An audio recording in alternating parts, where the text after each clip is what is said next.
ഇയാൾക്ക് നാട്ടിൽ എന്നതാ മോളെ ജോലി? ഇങ്ങനെ കവലയിലാരോ തല്ലിന. ഏയ് അത് ചാണ്ടിട്ടാനായിരിക്കത്തില്ല.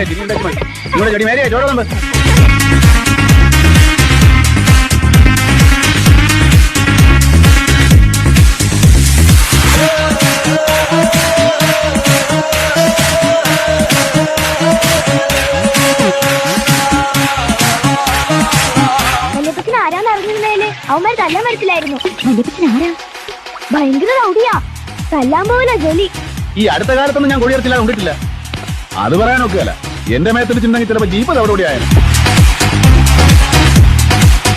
കോഴിമുട്ട കൊണ്ട് ഒരു 3-4 കോഴിമുട്ട എടുത്തു നോടി. അമ്മത്തേക്ക് അസൂയ വല്യപ്പച്ച. എന്നാ എന്റെ തോളേക്ക് ഇരിക്കാൻ പറ്റാതേനോ? ആന്നോടി, നിനക്ക് ഇരിക്കണോടി. ഇപ്പൊ തന്നെ ഡോക്ടർ എടുത്തു പോവാ. ഒന്നും പോടാവേ. ഇത്തിരി ആട്ടിന്റെ മൂത്രം കിട്ടിയാൽ മതി. അത് മുറിവേലോട്ട് വെച്ച് ഒരു കെട്ട് കെട്ടിയാൽ ഉണങ്ങിക്കോളും.